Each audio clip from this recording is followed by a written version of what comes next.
مفتی صاحب کے YouTube channel کو سبسکرائب کیجیے، مفتی عطاء الرحمن قاسمی۔ الحمدللہ نحمده ونستعینه ونستغفره ونؤمن به ونتوکل علیہ ونعوذ باللہ من شرور انفسنا ومن سیئات اعمالنا، من یهده اللہ فلا مضل له ومن يضلل فلا هادي له۔ قال الله تبارك وتعالى في القرآن المجيد والفرقان الحميد: اذكروا الله ذكرا كثيرا۔ وقال النبي صلى الله عليه وسلم: افضل الذكر لا اله الا الله محمد رسول الله صلى الله عليه وسلم۔ معزز و مکرم حضرات سامعین کرام، اللہ تبارک و تعالی نے پوری انسانیت کو یہ حکم دیا ہے کہ وہ اللہ تبارک و تعالی سے ڈرے، اللہ تبارک و تعالی سے محبت کریں، اللہ تبارک و تعالی کے قریب ترین بندے بنے اور جنت کے اندر جانے والے بن جائیں۔ بزرگان دین کہتے ہیں کہ نفس کو مارو۔ نفس کو مارنے کا مطلب یہ نہیں کہ کوئی چیز ہے اور اسے مارا جا رہا۔ بزرگ کہتے ہیں کہ جنت صرف 2 قدم ہے۔ جنت کتنے قدم ہیں؟ 2 قدم ہیں۔ 2 قدم کیسے ہیں؟ ایک قدم نفس پر رکھ دو، دوسرا جنت کے اندر رکھ دو۔ ایک قدم کس پر رکھ دو؟ نفس پر، تو دوسرا آٹومیٹک جنت کے اندر پہنچ جا رہا ہے۔ نفس کو مارنا، نفس کو کچلنا، رضائے الہی کے اعمال کرنا، یہ تمام چیزیں 2 چیزوں سے ہو سکتی ہیں۔ اللہ تبارک و تعالیٰ کی رضا والے اعمال ہونے لگ جائیں، نمازی بن جاؤں، روزے والا بن جاؤں، زکوٰۃ والا بن جاؤں، حج والا بن جاؤں، پڑوسی کے ساتھ حسن سلوک والا بن جاؤں، والدین کے ساتھ محبت والا بن جاؤں، بچوں پر شفقت کرنے والا بن جاؤں، حلال کمانے والا بن جاؤں، ذکر اللہ کرنے والا بن جاؤں، قرآن کی تلاوت والا بن جاؤں، یہ تمام چیزیں 2 چیزوں سے ممکن ہیں۔ نمبر 1، اللہ تبارک و تعالیٰ کی محبت۔ نمبر 2، اللہ تبارک و تعالیٰ سے ڈرنا۔ یہ 2 چیزیں ہیں۔ اگر اللہ تبارک و تعالیٰ کی محبت ہمارے دل کے اندر پیدا ہو جائے، پھر ہم اعمال صالحہ کرنے والے بن جائیں گے، اعمال سیئہ سے بچنے والے بن جائیں گے۔ اگر ہمارے دل میں اللہ کا ڈر پیدا ہو جائے تو ہم اعمال صالحہ کرنے والے بن جائیں گے، اعمال سیئہ سے بچنے والے بن جائیں گے۔ اللہ کی محبت اور اللہ کا خوف یہ کیسے پیدا ہو سکتا ہے؟ اس کے متعلق کتابوں کے اندر لکھا ہے کہ صحبت اولیاء آپ کو یہ 2 چیزیں دلا سکتی ہیں۔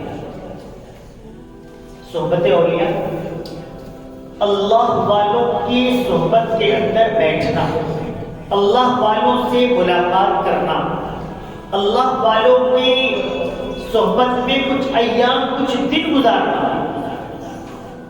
یہ صحبت اولیاء۔ آپ جانتے ہیں اللہ والوں کی پہچان، جنہیں دیکھ کر اللہ یاد آ جائے وہ اللہ والے ہوتے ہیں۔ اللہ والوں کی پہچان یہ بھی ہے کہ انہوں نے اپنے آپ کو اللہ کی رضا پر ڈال دیا ہے۔ ان کی اپنی کوئی مرضی نہیں ہے، ان کی اپنی کوئی رضا نہیں ہے، ان کی اپنی کوئی خواہشات نہیں ہے، ان کی اپنی کچھ تمنائیں نہیں ہیں، جو اللہ چاہتا ہے وہی وہ کرتے ہیں۔ ایک بزرگ کہتے ہیں کہ دنیا میرے حساب سے چل رہی ہے، جو میں چاہتا ہوں وہ ہوتا ہے۔ ان سے معلوم کیا آپ کے حساب سے کیسے چل رہی ہے؟ کہا جو اللہ چاہتا ہے میں اس پر راضی ہوں، جو اللہ چاہتا ہے وہی میں چاہتا ہوں، تو جو اللہ کرتا ہے میری مرضی کے مطابق ہوتا جاتا ہے۔ تو اولیاء اللہ کی صحبت یہ دو چیزیں پیدا کر سکتی ہیں، اللہ سے محبت یا اللہ سے خوف۔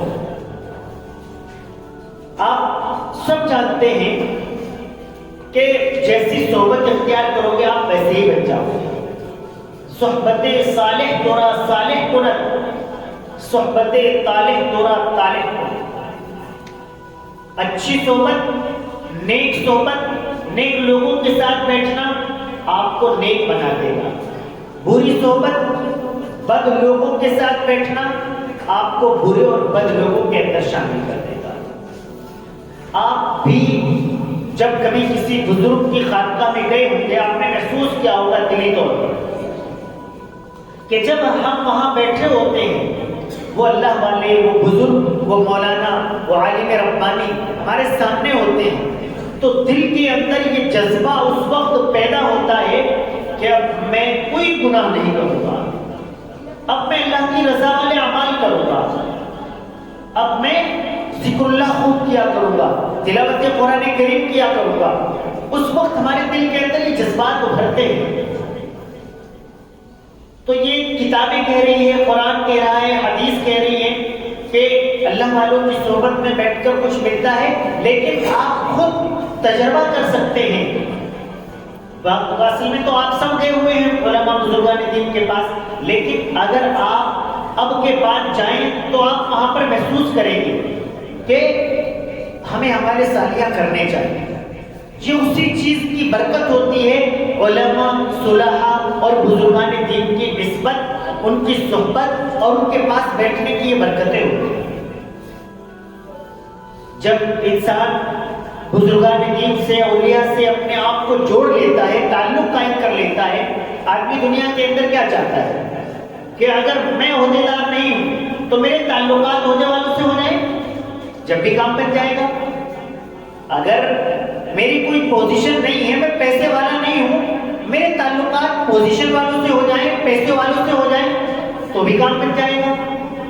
تو اب ہو سکتا ہے کہ میں اللہ والا نہیں ہوں لیکن میرے تعلقات اگر اللہ والوں سے ہو جائیں تو انشاءاللہ تعالیٰ امید کامل ہے کہ میں بھی اللہ والا بن جاؤں، میں ان کے پاس جا کر بیٹھوں، ان سے کچھ سیکھوں، اس کی یہ برکتیں آئیں گی کہ میں اللہ کی محبت والا اور اللہ سے ڈرنے والا بن جاؤں گا۔ جب اللہ سے محبت والا اور اللہ سے ڈرنے والا بن جاؤں گا پھر نماز پڑھنی آسان ہو جائے گی، پھر تلاوت قرآن کریم کرنا آسان ہو جائے گا، پھر گناہوں سے بچنا آسان ہو جائے گا، پھر حرام کاری سے بچنا آسان ہو جائے گا، پھر جھوٹ بولنا اس سے بچنا آسان ہو جائے گا، پھر چغل خوری سے بچنا آسان ہو جائے گا، پھر اللہ تبارک و تعالیٰ کا ڈر جب رہے گا تو نفس کچلا جائے گا، مارا جائے گا، اور جتنا نفس کچلا جائے گا، جتنا نفس مارا جائے گا اتنے ہی قدم ہماری جنت کی طرف بڑھتے چلے جائیں گے۔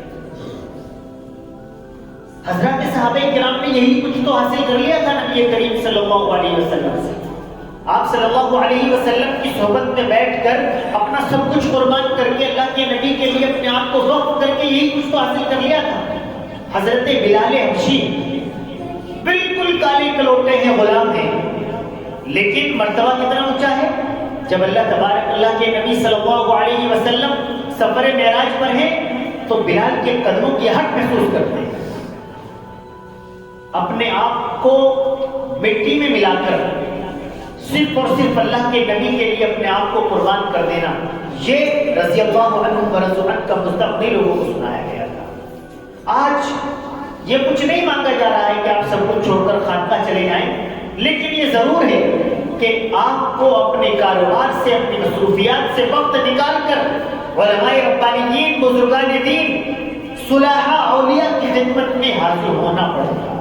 تو یہ دو چیزیں حاصل ہو جائیں، پھر اللہ تبارک و تعالیٰ نواز دیں۔ اللہ تبارک و تعالیٰ ذرا نواز ہیں۔ حضرت شبلی رحمہ اللہ بہت بڑے بزرگ ہیں، بہت پائے کے بزرگ ہیں. وہ روز اول سے پائے کے بزرگ نہیں تھے، وہ ایک بادشاہ کے دور میں ایک علاقے کے گورنر تھے. ایک مرتبہ بادشاہ نے تمام گورنروں کو ایک لباس دیا، بہت خوبصورت ڈریس دی کہ کل جب میٹنگ ہوگی تو اس ڈریس کے اندر ہوگی، سب لوگ یہی ڈریس پہن کر آئیں گے. اگلا دن ہوا، سارے گورنر وہی ڈریس پہن کر آئے. بہت خوبصورت تھی، بہت قیمتی تھی اور بادشاہ کی دی ہوئی تھی تو اس کی قیمت دوبارہ ہو گئی. سبھی لوگ اسی ڈریس کے اندر بیٹھے ہوئے تھے، میٹنگ چل رہی تھی. ایک شخص کو ایک چھینک آ گئی، ایک اور آ گئی، ایک اور آ گئی.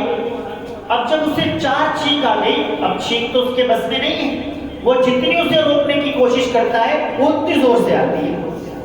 تو جب اس کو 4 چھینک آ گئی، لوگوں نے اس کی طرف دیکھنا شروع کیا. دیگر گورنرز نے دیکھا کہ بھائی اسے کیا ہو گیا، چھینک پہ چھینک آئی جا رہی ہے.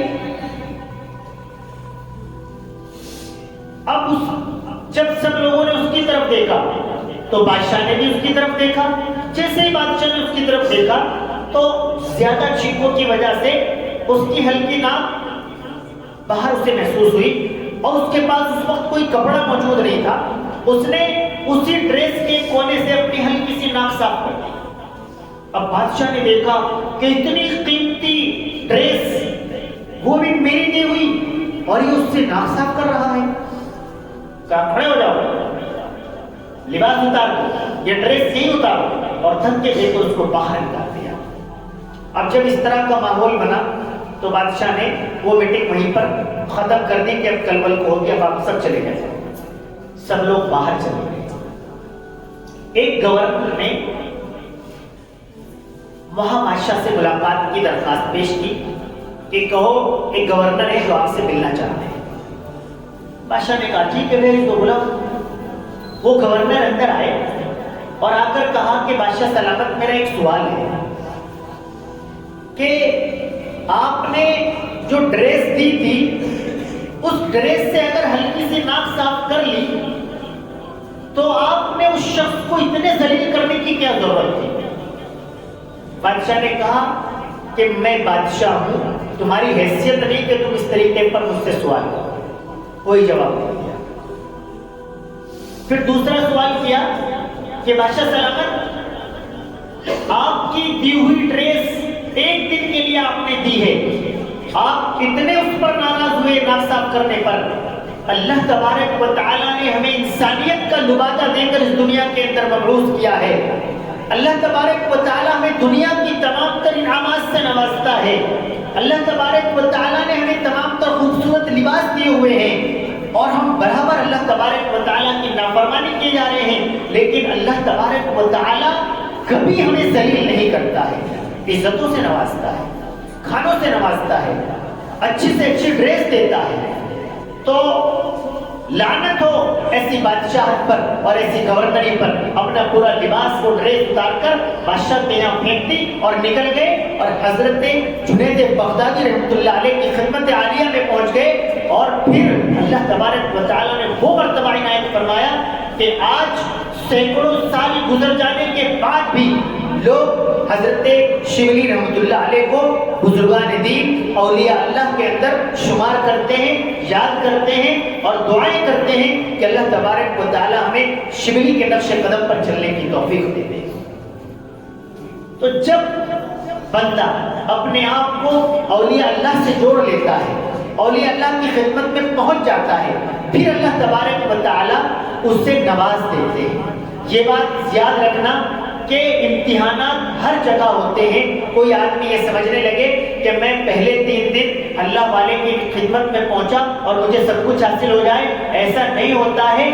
بزرگوں کی اولاد تک کو 12 سال خدمت کرنی پڑ جاتی ہے. حضرت عبد القدوس گنگوہی رحمۃ اللہ علیہ، آپ کے پوتے شاہ سعید، وہ بلخ گئے ہیں 12 سال تک اپنے دادا کے مرید کی وہاں گرم پانی جس میں ہوتا تھا اس میں آگ جھونکی، لکڑی جلائی، تب جا کر بہت ساری مشکلات سے گزرنے کے بعد انہوں نے حضرت شیخ عبد القدوس رحمہ اللہ کا جو ان کے پاس عطیہ تھا ان کے پوتے کو جب عنایت کیا ہے۔ اب آپ اندازہ لگا سکتے ہیں کہ شیخ کے پوتے کا کتنا احترام ہوتا ہے، لیکن جب کچھ دینے کا نمبر آیا ہے تو وہ مشکلات سے گزارنے کے بعد عنایت فرمایا ہے۔ مشکلات آئے گی زندگی میں، لیکن اس کے بعد ان مع العسر یسرا، مشکلات کے بعد آسانیاں ہیں۔